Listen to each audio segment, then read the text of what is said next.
Today, I'm going to go through how I built this waterfall chart on the right using a Makeover Monday dataset from 2023 week 41 in Tableau. The link to that dataset is in the description. Utilizing Makeover Monday is a great way to boost your visualization portfolio, whether you use Tableau or Power BI. The waterfall chart I created was inspired by Andy and Ryan. What I like about this waterfall chart is that if you select a tab button at the top, the waterfall chart will highlight to the particular class you selected. And then on the right, it'll also show its percent of total. If you'd like to know why I selected this type of chart, make sure you stick around to the end of the video. Follow along if you're looking to boost your visualization portfolio on Tableau. So to get started, we're going to jump to the homepage of Tableau Public, and I'm going to go to Create. You do have the option of doing this in the Tableau Desktop Public Edition, but I'm just going to do this on the web. And the first thing we're going to get asked for is the Makeover Monday dataset. So I'm going to upload it from my computer.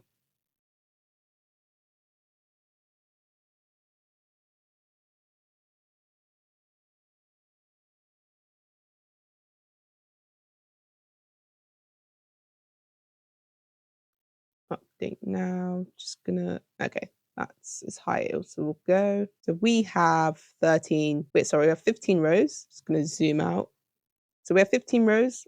We have a column for the investment strategy, and we have a column for the percent of respondents. One thing I like to do before I jump into creating graphs is just have a quick overview, have a quick look at the data set. So we can see the percentages are in decimal places. So we just need to times it by 100 to get it to a percentage. And I can quickly see it doesn't add up to 100. So when we do some logic checking later on, we want to figure out what the total is for the percent of respondents to make sure our logic is sound. So I don't think that's the right word. To make sure our logic is on point. There we go. To make sure our logic is on point. I've had a quick glance at the data, and now I'm ready to go into sheet 1. All right, so now we're in sheet 1. The first thing I'm going to do, and by the way, quick tip, make sure to save your work as you go, whether you're desktop, public, or Tableau desktop, public. Wait, I think I've repeated myself. Basically, just save your work as you go along. There's many times where Tableau's done a cheeky shutdown, but luckily, autosave is pretty good these days. However, still save your work as you go along. The first thing we're going to want to do is create a waterfall chart. What I mean by this, if I go to the visual vocabulary, wait for this to load, go to the flow tab, right? And what I mean by we're just going to build a simple waterfall is we're going to build something that looks like this. Really simple, not overcomplicating it at the start. We just want to build our waterfall. And this can be done in a couple of steps. Make sure my zoom is correct. If anyone is new, this section here is called the data pane, and this is where we'll be dragging our fields from into the view. So I'm going to drag investment strategy, which is a string field, into the columns.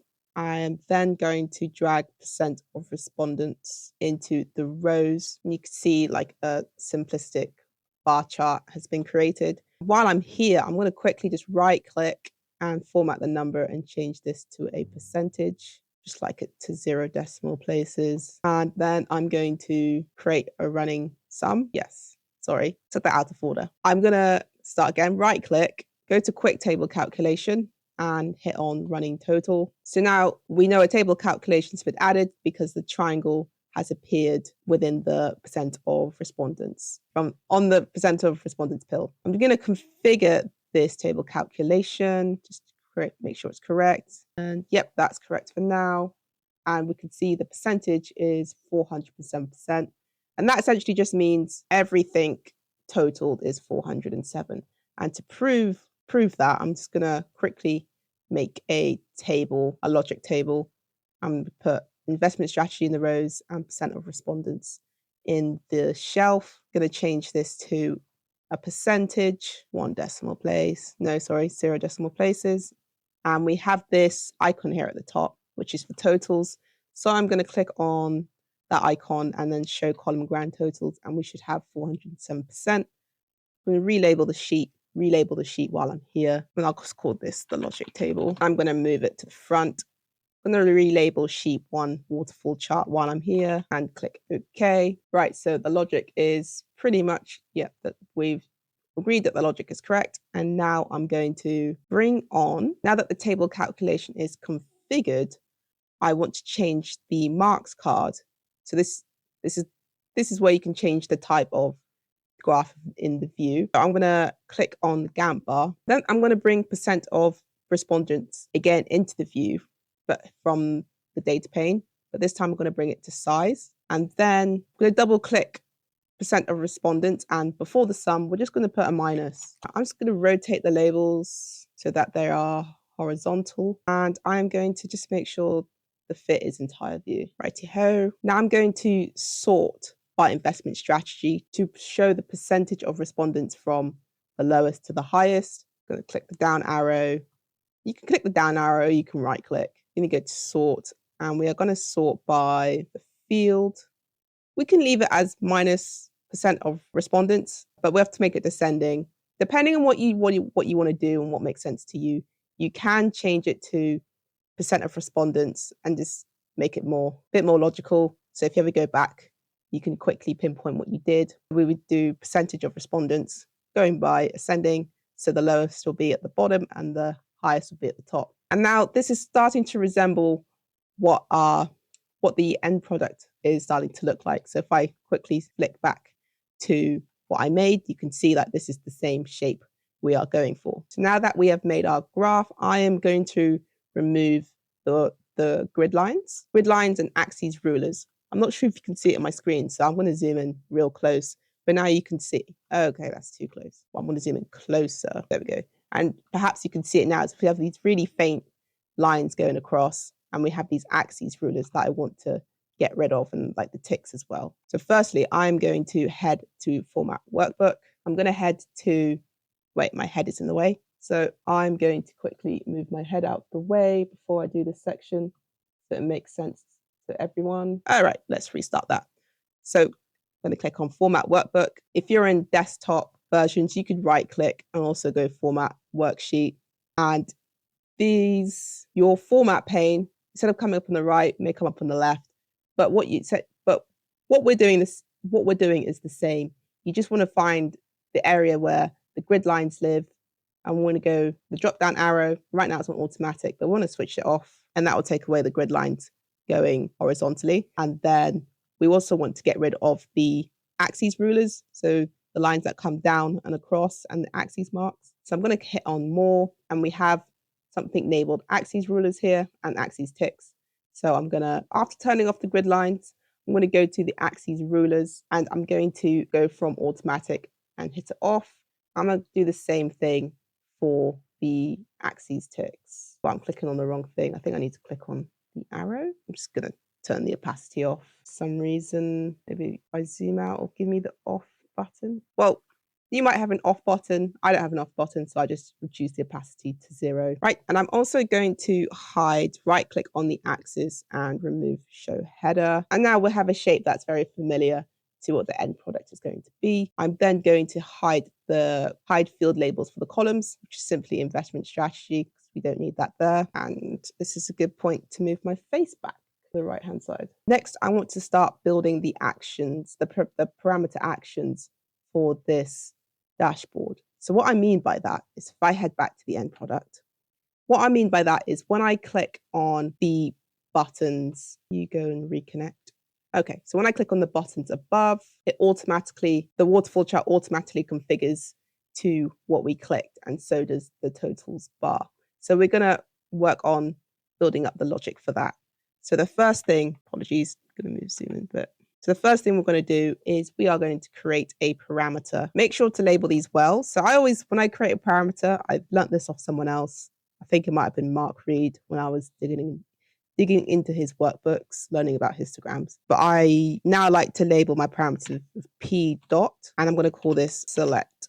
No, I'm not going to call it that. I'm going to call this investment strategy, because this is a parameter for the investment strategy. It is a string field, and we're going to create a list for it. But in the end, we're going to change this to all. But for now, just when I'm testing out the logic and test proofing the worksheet, I'm just going to create a list from it. and add the values from investment strategy. Alternatively, I think you can actually right click and do create a parameter as well. So with that done, I'm now gonna, what, third time? I need to find better connective words. Right, okay. I'm going to right click and show the parameter. It shows the parameter nicely in a list form. However, the wise ones, the savvy ones, the experienced ones will know this parameters can't do anything because it's not connected to the view.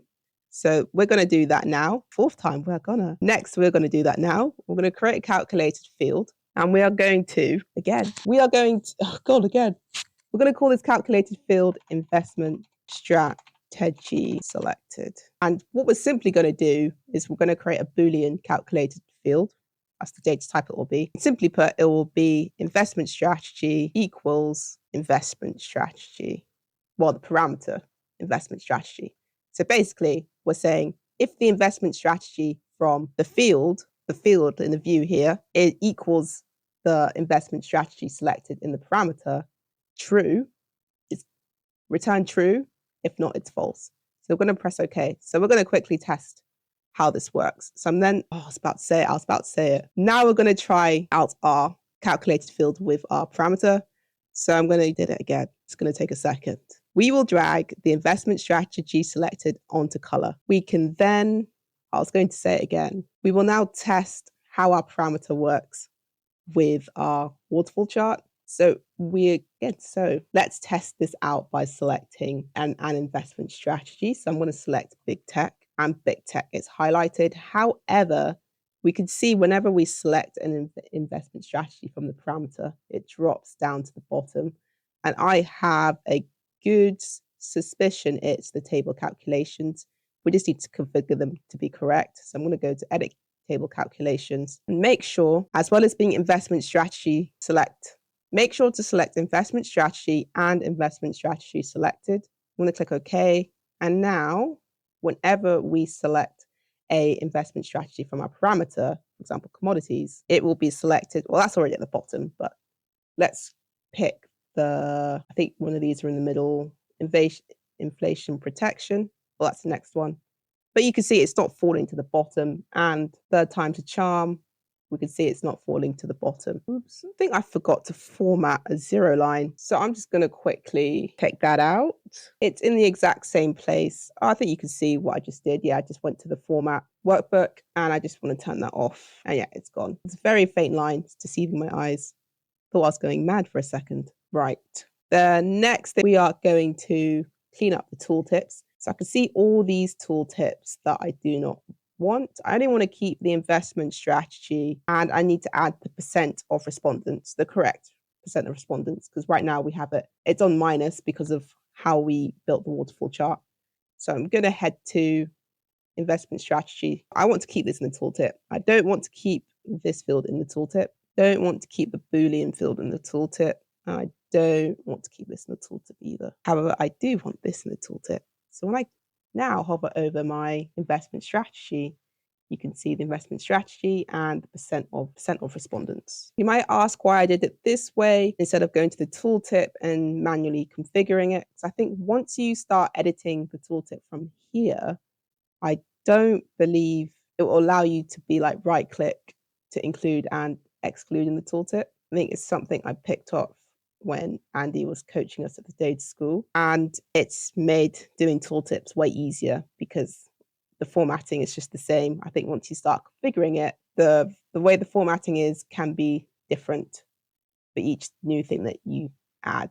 Well, that was my experience, probably because I wasn't doing it correctly. But this way just saves time for me. Now let's duplicate the waterfall chart. Actually, before we do, we don't actually need to keep these. I'm going to remove this from the show header. I'm going to duplicate this chart. First thing I'm going to do, just going to rename this waterfall totals. Well, actually, no, let's keep it. I'm not sure. I'm not sure the grammar's correct there. Waterfall total. Okay, so the way to get everything in a singular line is to review the level of detail. So by having investment strategy in the columns, we're splitting it out by all the investment strategies. So if I quickly show the header, you can see, yeah, the graph is all being split out by the investment strategies. But what we want to do is we want to move the investment strategy from the columns to the detail. So I'm just going to do that now. And now you can see the level of detail is gone. There's nothing in the header anymore. However, if you do hover over each total, we can still have the same tooltips as before because we duplicated it. And to test that everything's working as it should, I'm just going to select different fields and they come up quite nicely. Okay, now we are going to, next we're going to add the lines. So we're going to create two calculated fields. One is called the top, well, one will be called the top reference line and one will be the bottom reference line. Go create calculated field. Let's do the bottom ref line if investment strategy selected. So if investment strategy selected, then I'm just dragging this field here and I'm just going to press enter so you can see the whole thing. Zoom in. If investment strategy selected, then running some percent of respondents and take away the some percent of respondents. I'm turning into Miranda if you guys heard of Miranda. Right, so our calculation contains an error. It cannot mix aggregate and non-aggregate comparisons. Results in if. I just think this means I just need to aggregate the investment strategy selected. So I'm going to do an ATTR. Now I'm going to go to head, go to the end, put the brackets in the wrong place. Calculation is now valid. I'm going to press OK. I'm going to duplicate this and edit the name and call this the top reference line and change the logic. All we've got to do is minus the percent of respondents. Some of respondents. Click OK. So now we've got our two lines. We are then going to add both these two lines. Oops, not those two. I'm going to add both these two lines to the detail, and we're going to check it. I don't know how many times I've said, and we are going to check out the analytics pane. To add the lines, we are going to go to the custom section and press the reference line. And we're just going to drag the reference line to the table. We are going to click on starting from the bottom again, click on the bottom, change the computation to a sum. Let's get rid of the label. We don't want a label. And we also do not want a tooltip. Thank you very much. Nope. This will be the death of me. Now I'm going to close the window. I'm going to head to the reference line again and do it for the top reference line. Do exactly the same. Value, top reference line, sum, computation, label, computation, none. And we do not want a tooltip either, none. So you might be thinking, what are the lines doing? Are they having a field day of their own? You can see these lines have a triangle next to it, which means we just need to configure the table calculation. So we're going to go to, I guess that's better than we're gonna go to the specific dimensions, go to investment strategy and select investment strategy selected. So you can see the top line is now falling into place. Going to click on the X and let's do the same for the bottom line. Edit table calculation, specific dimensions, investment strategy and investment strategy selected. Now we have our lines and we're going to test proof our worksheet. So right now artificial intelligence is selected. And we're going to now let's select another investment strategy. Let's select big tech. And as you can see with big tech, our lines have now moved to go to the big tech, because as you remember in our calculated field, we put if investment strategy selected is true, then line goes to where you need to go. That's not the most scientific reasoning. However, we can move on. So from the big tech, right.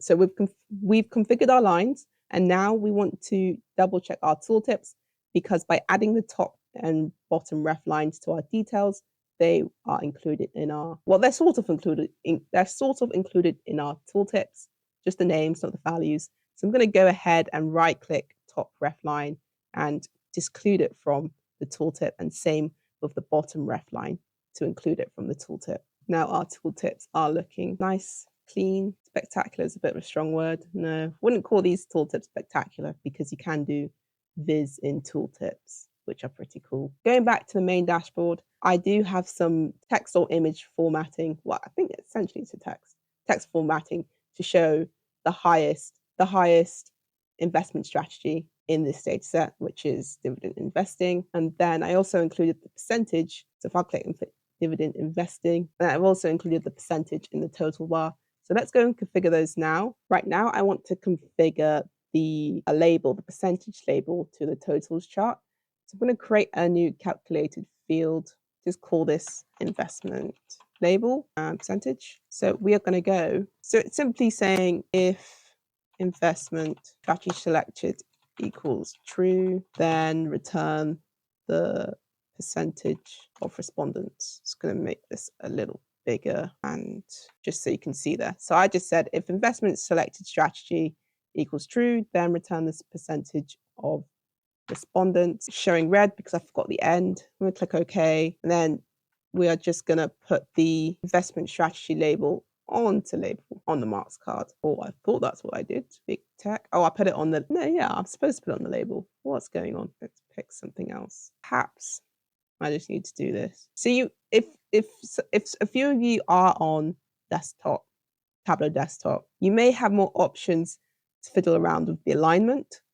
So as in, for example, to put it in the middle, to put the percentage in the middle rather than on top. I'm still fairly new to using Tableau Web, so I might figure out how to do this in the future, or if you can do this. And when I do, I will certainly let people know about it. But for now, I'm not 100% sure how to do this.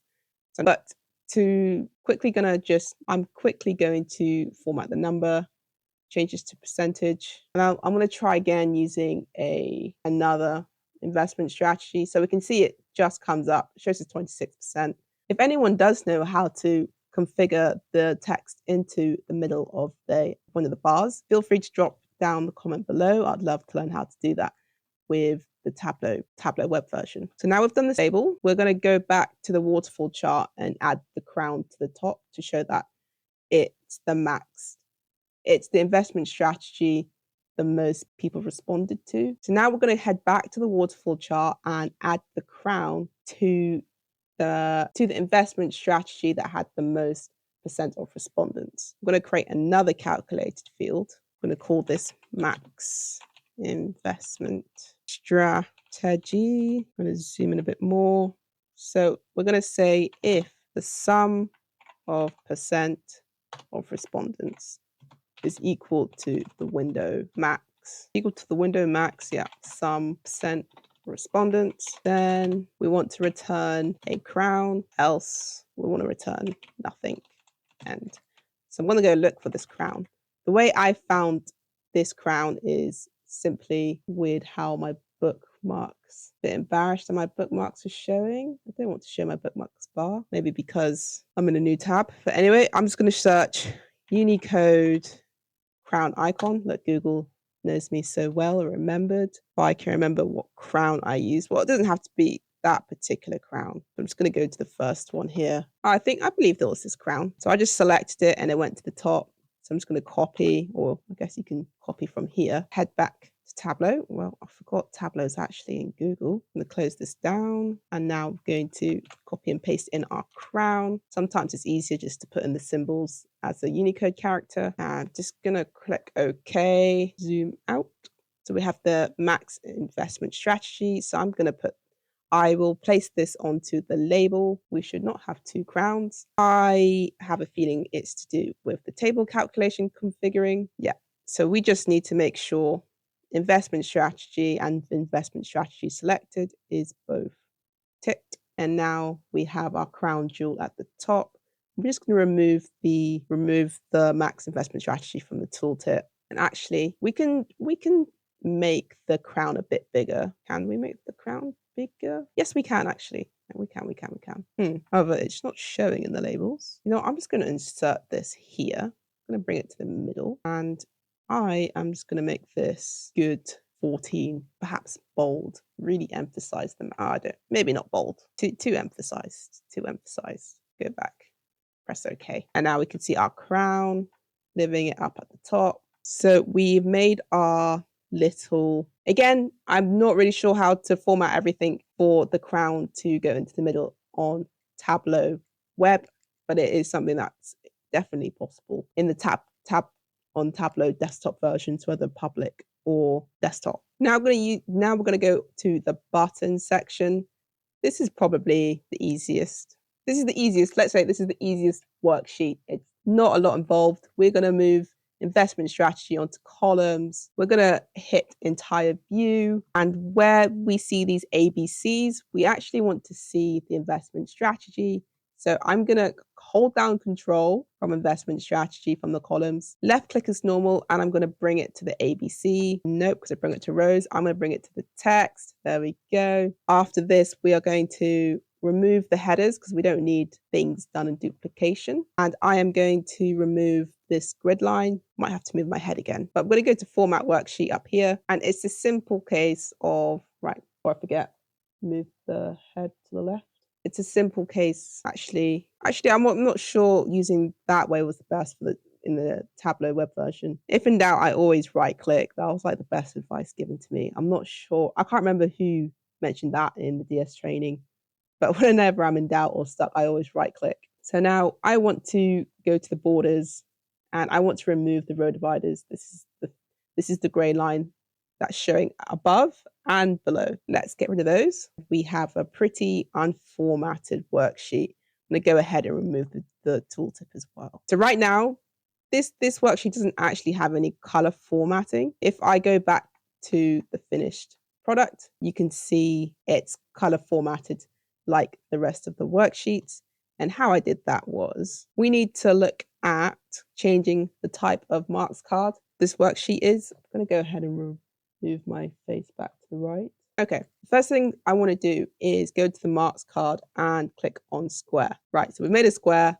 However, this is not exactly what we wanted because, as you recall from what I've just shown you, the square, the finished product is actually a rectangle and it fills up the whole investment strategy block. What we need to do is create a numeric calculated field and we need to put this on color, if I'm so-called correct. Let's test my theory. So I'm going to create a calculated field. I'm going to call this numerical investment strategy invest selected. It's pretty similar to one we've already made, but it's just if investment strategy selected equals true, then 1, else 0, end. I'm going to click OK. Oops, what have I done? Right, I just included an extra dash. Click OK, and now I'm going to. Now let's place the numerical investment strategy selected onto color, and I was right, as not as always. I was right this time. Now, what I want to make sure with the numerical editing is I only want 2 steps. Just trying to think in advance of what could happen. And yeah, I just want it to be 2 steps, and I only want it to be 0 and between 0 and 1. So with that numerical in color formatting done, I'm now going to show the parameter. So right now we've got large cap selected. So let's select something else. Let's go to dividend investing, and you can see that the color went straight to dividend investing as we would like it to. Just going to remove the numerical investment strategy selected. That's a really long name. Just going to remove that from the tooltip. And I'm just going to test this again. And if someone's really laser focused, they would know this sort's not correct, because these two should not be next to each other. So I'm just going to go to investment strategy. Just going to sort this by a field. I'm going to sort this by the percentage of respondents, and that looks good to me. Just going to check there is no table calculation on this. Nope. So we should be. So if I click on dividend investing, which is the top investment strategy, it will go to the top there. I'm just going to relabel this sheet, relabel it. Got the pressure button worksheet. So now we have built our 3 components to make up the chart. We have built the button, we have built the button worksheet, we have built the waterfall chart, and we've built the total chart. Now let's focus on creating this dashboard. First thing we need to do is open the dashboard. I'm going to configure the size. So the first thing I'm going to do is remove the phone layout, and I'm going to change the size to 1600 and get the height at 900. I'm going to zoom out a little bit. And this is the canvas and the size we're working with. The next step is to build the dashboard. So if this is your first time, the schematics to the left shows up how I'll be building the dashboard. We use something called containers to refer to the vertical and horizontal containers available in Tableau to build up what you would like to build. The containers, like I've said, are either horizontal or vertical, which means you can stack things on top of each other or you can align them horizontally to another. So this is how it is built up. But I can quickly go through how I would start this from scratch. If you're already a pro at containers, feel free to skip ahead. But I'll just quickly go through how I build up a container. And bear with me a little. I'm still new to Figma, so I'm just figuring out. So I might make some mistakes along the way. Nevertheless, we learn by failing. So I'm going to create a vertical. Actually, let's start again. So first, I'm going to creating the vertical container, because we're going to stack the buttons and the waterfall charts on top of another. So I'm just going to make this really big, change the color to blue. That's a very bright blue, and go for a no fill option and move it to the right.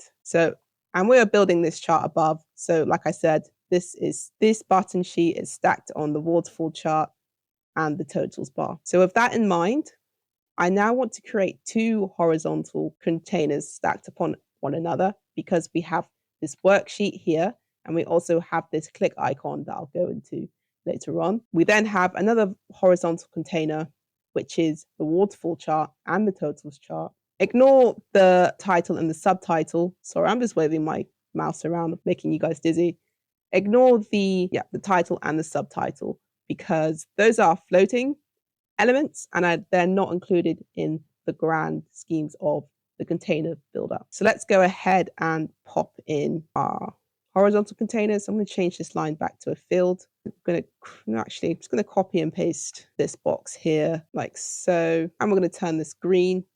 In general schemes, like when I was learning this in training, I had a big pen and I assigned the horizontal and verticals different colors. So I like my verticals to be blue. I like my horizontals to be green. And then black is the elements going into the whatever containers they're going into. So now we've built up our containers. Now we can start filling our containers with the elements we would like to include. So I'm going to change this color to black. So this is the button worksheet. I can actually label it. I'm going to make this text a bit bigger, but large will do. This is the button worksheet here. We then are going to have our icon. I'm going to make this a lot smaller. It's going to go to the right hand side. We'll then have our waterfall chart here. I'm just going to copy this again. I'm going to fill up our total chart in the horizontal container. Just going to call it total and make sure everything looks nice and they align. And then so you can see we now have our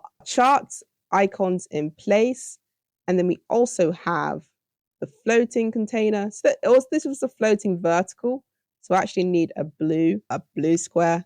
So just going to make this a lot smaller, and to differentiate it from the rest, it's just going to be a dotted line. And now within our dotted line, we are going to create two blacks. So I'm going to add the text. Let's me select it. I'm going to add the text title, perhaps make it a little bigger. And I'm going to copy and paste. It's a bit bigger and call this subtitle. So this is how we are going to build up our dashboard.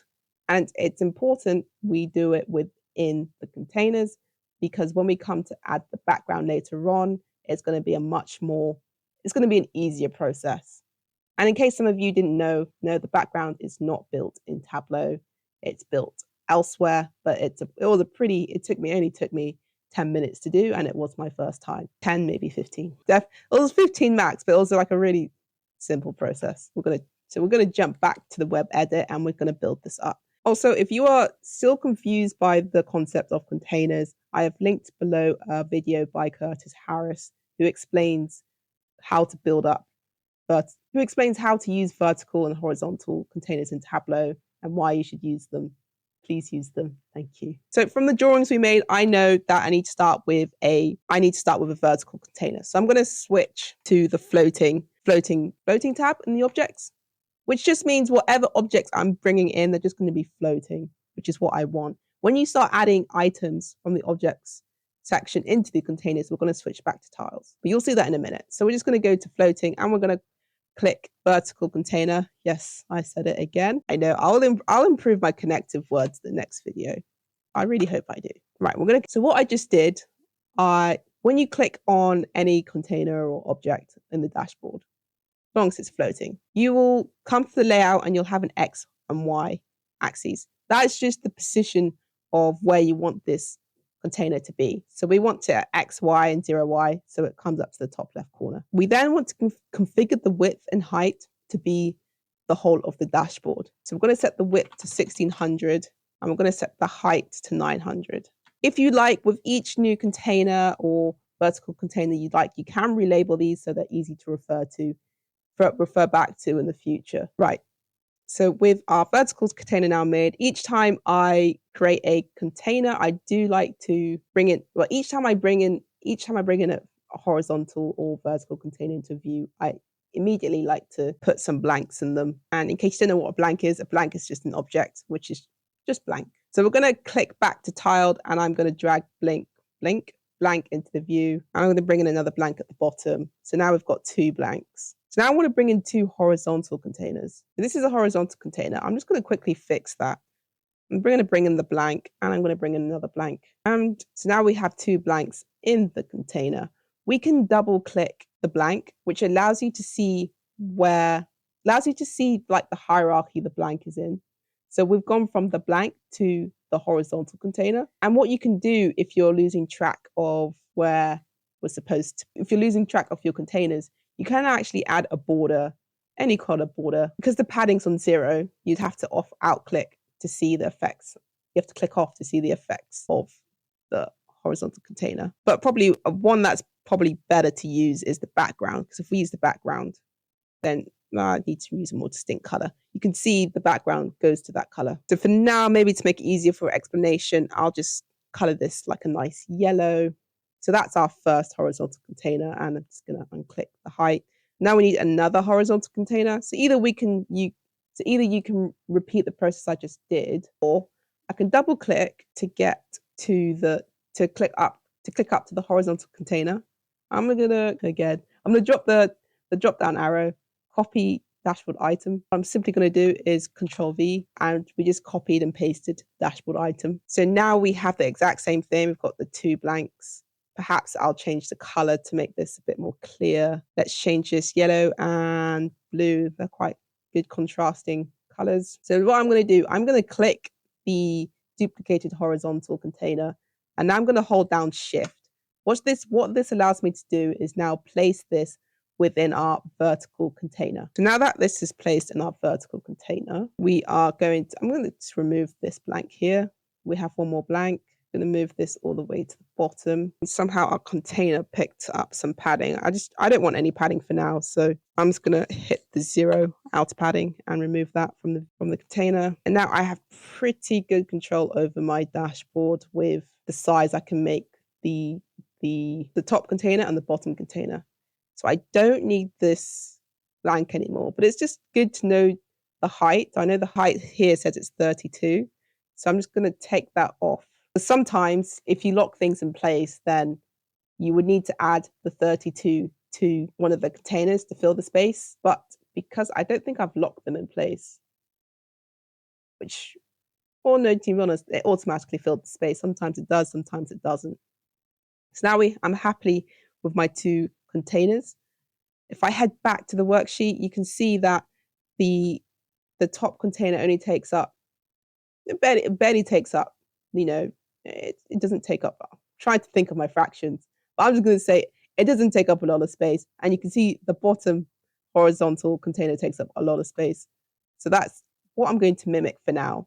We are actually going to change this in the future, in the steps ahead. So the size at the minute doesn't necessarily matter per se, but I'm just going to get a rough guide. This is perhaps a bit pernickety of me. Okay, so I'm just going to leave it as that. If you want to really set the height of something, you can't do it here, but what you can do is do the drop down arrow, edit height, and then you can change the height in pixels. Now I'm going to bring in the 3 dashboard items we have. Like the sheets that we created will be located on the left-hand side, the waterfall chart, total, and button sheet. So I'm going to start with the button sheet. So I am going to put the bottom worksheet into the top horizontal container.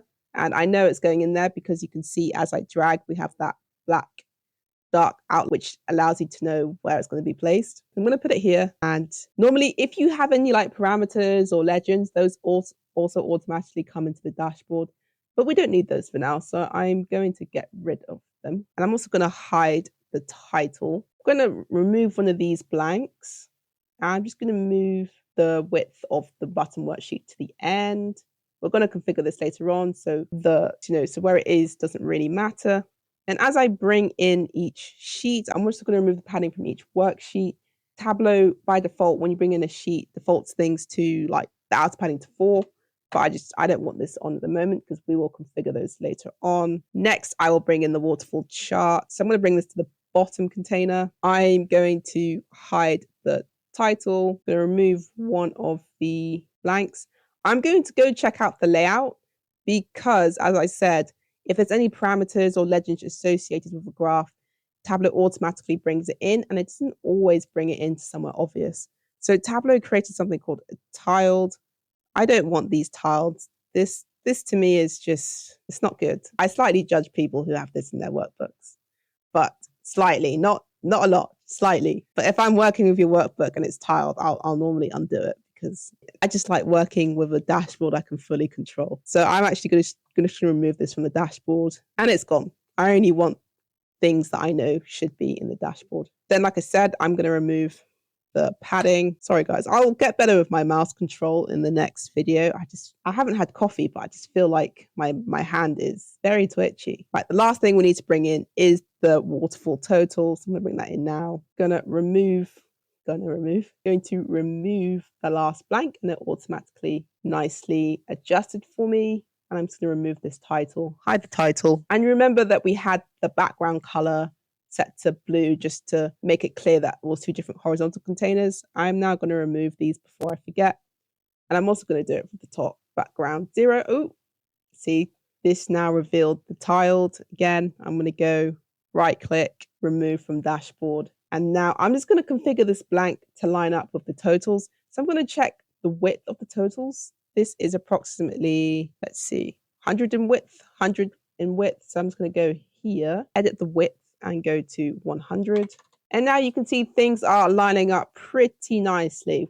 Of course, we need to do some more steps, but I'm happy with the progress. We are slowly getting there step by step. We are now going to configure the parameter actions. What that means is when we click on investment strategy of interest, the whole dashboard will update to that particular interest. So this will turn orange, and when it aligns, it will also turn orange. Well, I'm just going to quickly remove a tooltip from here, investment label percentage. So first things first, we're going to go to the dashboard and click on actions. I highly suggest whenever you add an action, label it something you know straight away. So we are going to change the parameter, add action, change parameter. We're going to call this update investment strategy on dashboard. The source sheet is the dashboard because this is where we want it to occur. If you wanted to test proof the logic on a particular worksheet, then you'd select the worksheet of interest, or you can do this at a data source level. I'm just going to do it on the dashboard. We're then going to select all the worksheets that we want. Button worksheet, waterfall chart, waterfall total. This is also a good reminder to also keep your worksheets up to date if you have not.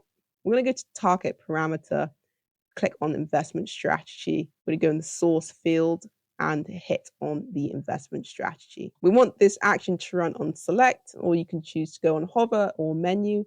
Menu means you just have to click, like you have to click the square and then click again. And clearing the selection will keep the current value, or we can set it to a particular value. But I'm just going to keep the current value, keeping it simple, not too complicated. Press OK, press OK. Now if we select one of the buttons, everything will align. I need to configure the numbers to be a custom sequential. But we can do this later. I'm jumping ahead of myself because we are just getting the actions down. So you may have noticed whenever you do select something on a particular worksheet, everything else is grayed out.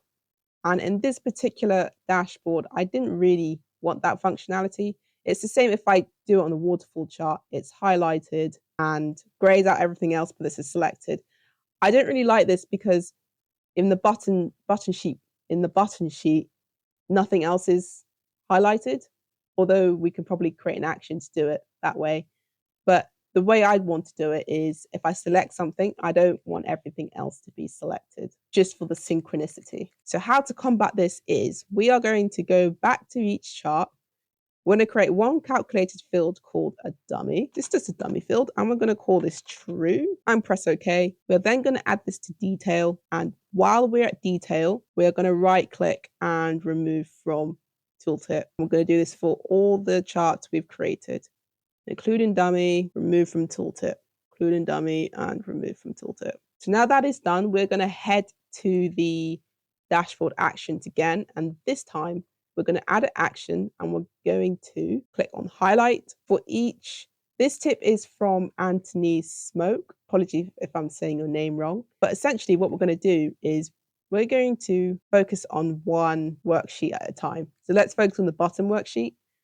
So I'm going to call this one no button, no highlight. So I've selected my source sheet, the bottom worksheet, target sheet, bottom worksheet, run on select.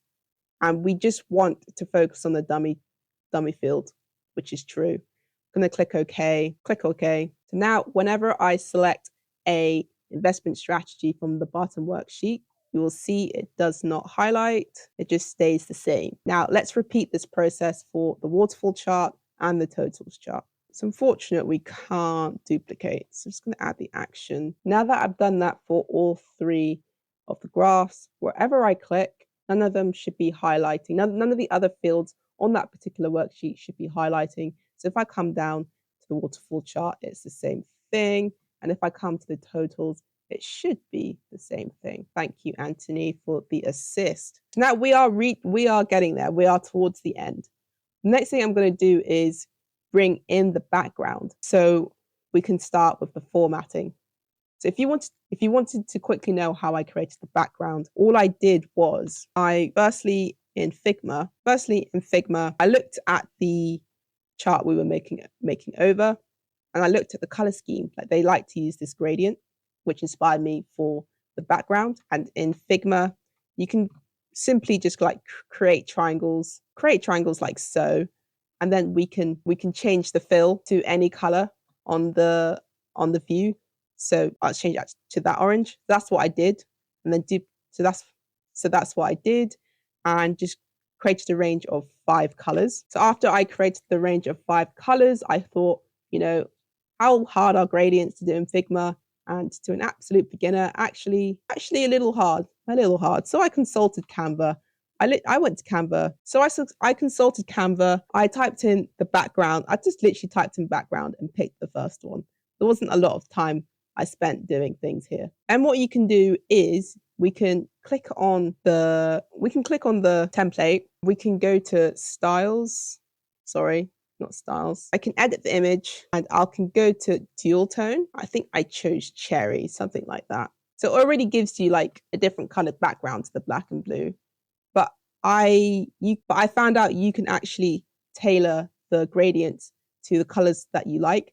So I clicked on the color icon here, chose to add a new color, copied I believe it's called the hex code from Figma into here for the highlights and the shadows, which allowed me to create a background like this, which is actually quite bright looking at my screen. However, I've seen, so initially it comes off quite bright, but I've seen this type of background be created somewhere else. I believe it's called like the glass morphism effect. Glass morphism. Say that 5 times quickly. Glass morphism. Okay, that's not a hard one to do. But it's called the glass morphism effect. And essentially you just have a glassy effect. From Canva, I exported the background with the size. Remember, it's important.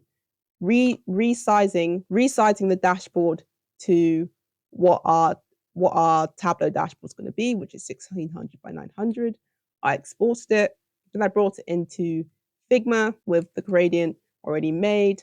I made like a new frame, sized it also to our Tableau configurations, just made the corners round, made this round, and then I managed to create the glass morphism effect, which was done by, let me find the name of this person, but it took me 5 minutes. It didn't take me long, it took me 5 minutes. I will drop the link to his video below. I forgot his name. But you're just creating this glass effect, and there's tons of different tutorials about this. I picked a 3-minute one because I didn't particularly want to spend a lot of time with this, but there are like 10-minute ones, probably ones that go into more depth. But I just wanted that simple glossy finish. And once I was done with that, I clicked on the frame and exported the background into Tableau. That's why I'm going to jump back now. I'm going to head back to the objects and go to floating, and I'm going to bring in an image. This is going to be our background. So the first thing I want to do, I don't want to fit the image or center the image because we've already configured the image, the sizing of our background. We're going to choose the image, and I've saved it in a sensible place. Thank you, past Valerie, and I've labeled it nicely, background for Tableau. I'm going to click open, wait for it to download, press OK, download, upload. And right now, obviously, the floating object is a little too small to fill out the whole background. We want to send this to the back as well. So I'm going to send this to the back because we want our objects to be in front. I believe the reason why it's gone white because the object at the front is our waterfall chart, and I have not removed the background for this. So that's what I'm going to do now. I'm going to go to sheet. I'm going to format. I think we've got to do it the other way. So I'm going to right click, format worksheet, go to shading, go to fill, and click none. It's not very well. We have no worksheet fill, but it's not very obvious because the fill on the worksheet is going to be white, because you might still need to work on it. And now you can see the background has come through. I'm just going to do the same for the totals while we're doing this. I'm going to right click, format worksheet, go to shading, click on none, head back to the dashboard. Okay, so we have sent our background to the back, which means whenever we try to click it, we can't click it because the waterfall chart's in front. So whenever we need to select our background, we're going to go to the item hierarchy in the bottom left corner, and we're going to click on it here. And now Tableau has brought it to the front for us to configure it how we want to configure. So we are going to align this background with our dashboard. We're going to click on the X. We want the X to be on the 0 axis, and we want the Y to be on the 0 axis as well. We want the width to be 1600. We want the height to be 900. So you can quickly see how this dashboard is coming up to shape. Just checking I'm still recording. Right. Okay. So stop saying so. Now the reason why I wanted us to build this dashboard in containers is because now when it comes to resizing, it's going to be very easy to do so, because as you might from the start, you might have been thinking, well, why are we filling out everything to the dashboard if we're just going to resize it to the inner parts of the dashboard? Well, it's very easy to do now, because if we head to the top right corner or any corner and wait till you get that like switchy arrow icon, and now we can easily just resize this to the corner. And because we clicked everything to be entire view in our worksheets, Tableau will automatically reconfigure everything to be aligned with each other. Actually, I want this to be the top left corner, roughly top left corner. And now you can see that everything is pretty much aligned. I mean, you can play around with it. If you want things to be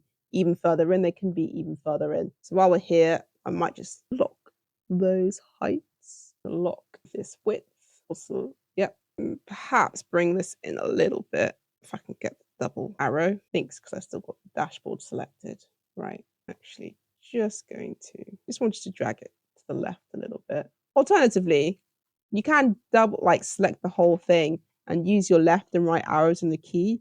That helps with a bit more precision of moving things around, which I like to do. You can even show a grid. So if you really want things up to the line, you can do that as well. I'm just going to click off the grid for now. I'm just trying to sorry, I forgot I have to select the whole thing for everything to be moved around. So I just wanted to bring this in a bit more. Okay, I'm happy with this for now.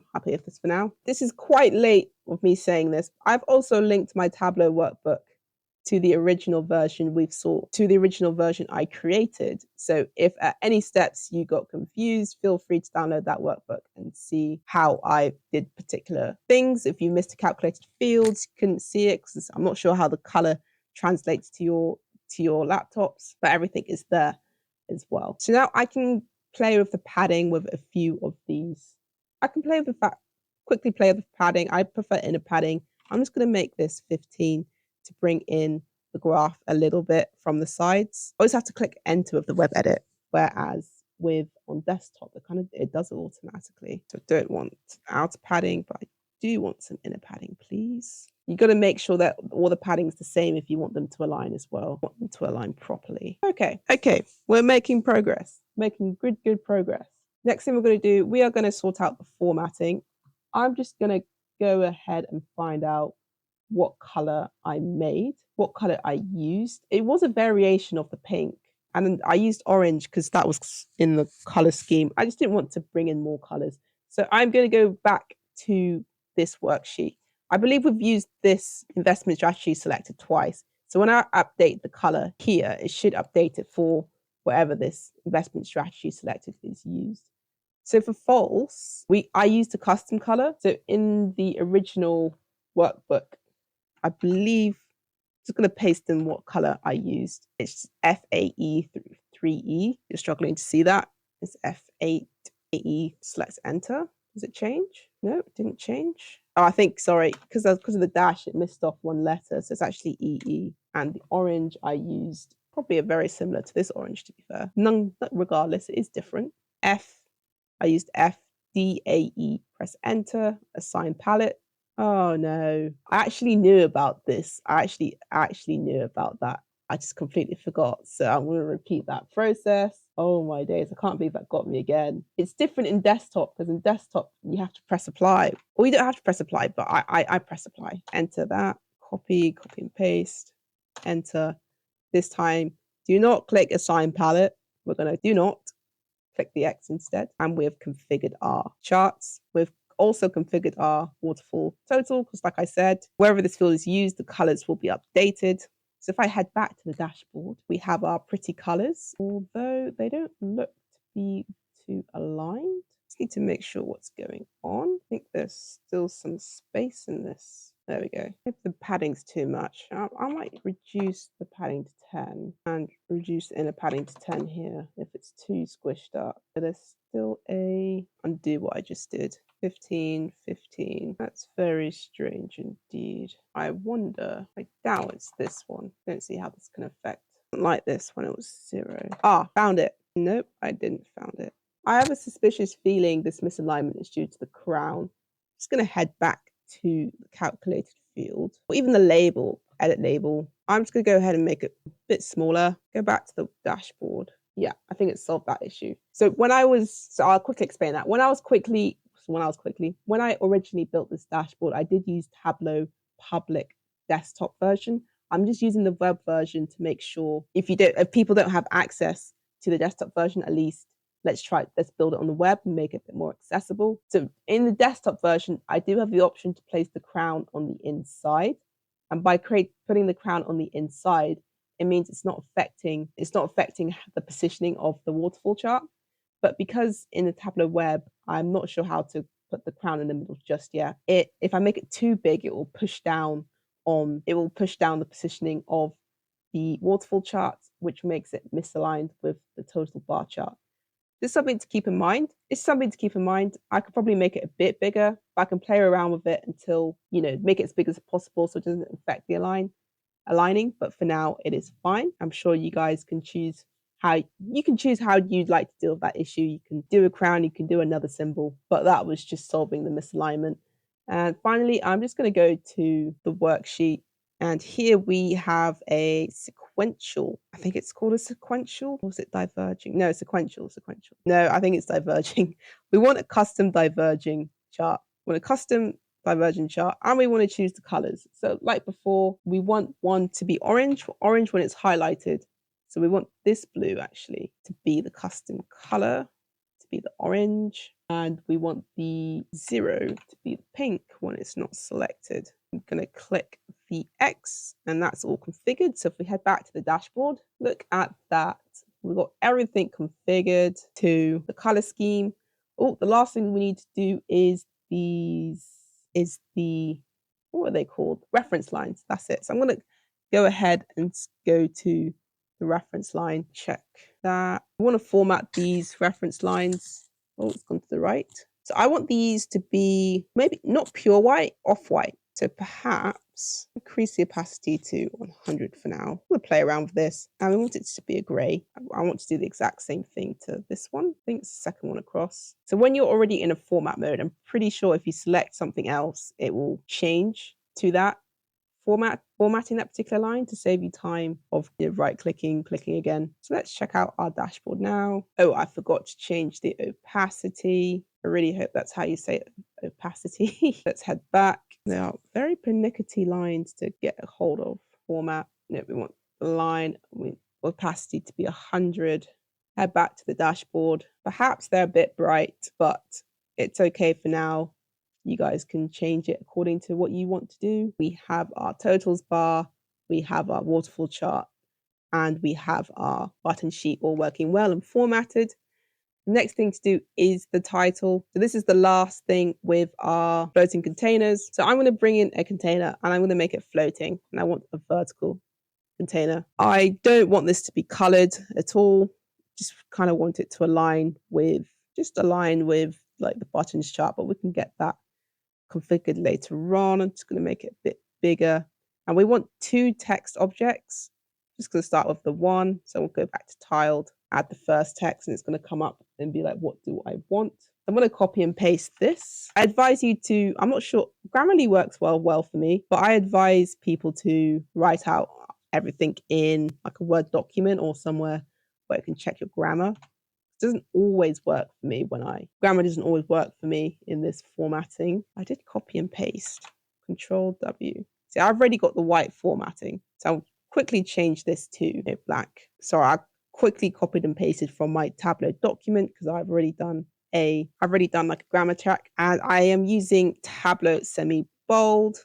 This is something I know that will work on Tableau Public when I publish it, like all the Tableau fonts work. So when I do my work, I mainly just stick to Tableau's fonts, because sometimes you can use a font that's in your Tableau desktop, but it's not available to some people who are publishing because perhaps they don't have that font installed on their computer, or I think that's how it works, though correct me if I'm wrong. So I pasted in what I want to put in, but I didn't want it in black. I wanted it in slightly off-white. Leave it was just this top white here. Press OK.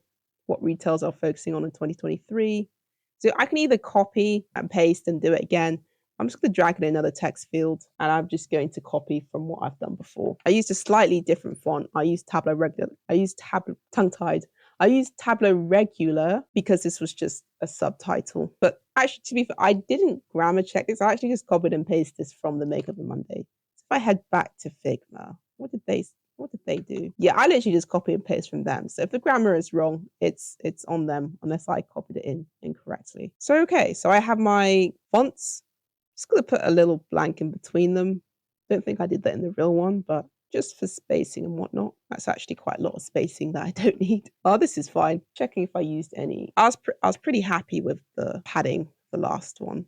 So what I can do, pretty happy with the spacing. Just make this a bit smaller. If I can make it bit smaller. Nope, don't do it that way. Actually, you know what? It's fine as it is. Again, you guys can do like the last final details if you're following along. So you can add the grid and then you can just align it properly to the worksheet. So we're very almost there. I haven't really left a lot of space. After I finish this project, I realized I didn't leave a lot of space to actually leave like designed by Valerie Malagemu, inspired by Andy and Ryan, to leave the where you got the data source from. It's really important to say where you got the data source from to give accreditation as well. So I didn't leave a lot of space to do this. So I went with using a hiding hide show container. So what I'm going to do is we're going to head back to the objects and go to floating.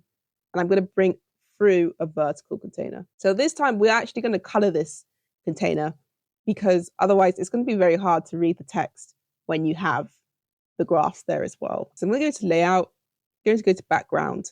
Perhaps it doesn't seem to be a way to add a custom color. Perhaps there is, but I don't know how to do it. In the meantime, I'm going to pick something similar to the pinks I've used. I'm going to use this pink. It's a bit bright. I'm just going to use this pink.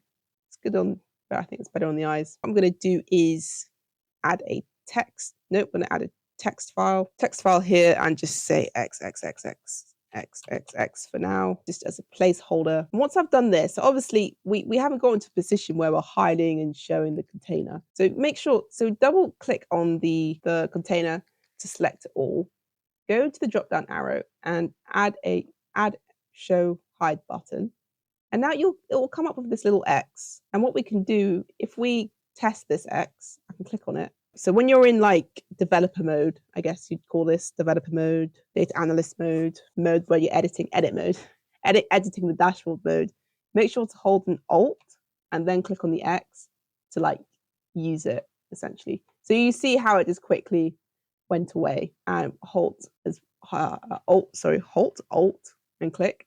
Alternatively, you can add right click or drop down arrow and use it here. Now that we've created the show hide button, I'm going to click on the placeholder for this icon and see what the width is, 100. And then I'm just going to click, hold shift and add it into the right hand corner. Now I'm going to remove this blank, and I think the space has been filled up for me. Pin that in. What I'm going to do is I'm going to edit this button. So the button style is an image when the item is shown. And in the tooltip, I'm just going to put click to close. And then we're going to go configure it for the item hidden, which is also configured to be an image, but it's that 3 lines, which I don't really want. So I'm going to choose an image. I believe I downloaded a click. What I mean by click, I'll show you in a minute. The click is just literally click of the mouse. Oh yeah, sorry, it's in. And when the item is hidden, the tooltip's going to be click to open. I'm going to press OK. Right now, the icon is showing, so I'm going to click to hide, and now we have that click. I did pad this click down because it's quite in my face, you know, it's a bit threatening. So I'm going to put the outer padding to 0, put the inner padding to 15 and see what that looks like. You know, that's a bit better. Yeah, I can deal with that. And now we've configured the hide and show container. You know, you can dress up your container, change the background, add a border if you want, but I'm just gonna leave it as it is. I'm just gonna do a blanket copy and paste, like instructions from the dashboard that's been published. Oops. Select a strategy. Yep. Then I'm going to put who it's designed by and who it's inspired by, and then of course the attribution. Now I'm going to add the attribution. You know, who the data source is from, because the icon it's free to use, but I have to attribute it.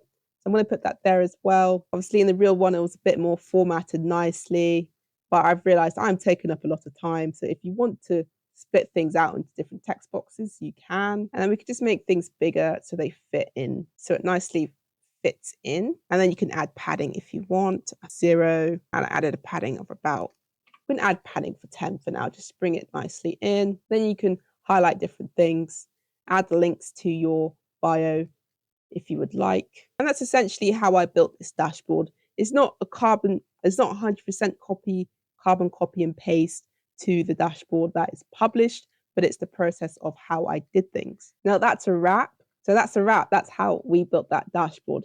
If you follow along and want to publish into Tableau, don't forget to drop me an assist by just putting the link of my viz in the inspiration box before you finish. I'm introducing myself at the end because at the start, I just wanted to jump in and get the process of building the chart done. My name is Valerie Madajemu. I work at the Information Lab and I'm part of the cohort DS30. Shout out to DS30. While the reason why I chose to build a waterfall chart, it might have not been might not have been the best chart to use. My placement involves making over dashboards, and one particular dashboard had a lot of stacked bar charts. So I explored different ways to create a stacked bar chart. Now I could use a heat map, I could have used a drill down bar chart, I could have used a lot of things. But what did cross my mind is using a waterfall chart. And I actually built different variants of the waterfall charts. I built like a normal waterfall chart. I built a small multiple waterfall charts. Like I really went for it with the waterfall charts. However, it's probably not the best thing to use because once I built them up, and once I took the time to build them up, I was like, I don't think I can use this for this project. However, I thought it'd be a good idea to create a project portfolio piece. If you have any questions, suggestions, feedbacks, feel free to leave them in the comments. And if you like this video, like and subscribe to my channel. I plan on creating a lot more videos like this, perhaps more simpler dashboards. Although this did look simple when I first published it, there's actually a lot going on under the hood. Alternatively, if you want me to dissect other dashboards you're not sure how to build, I can also do that. Until next time, see ya.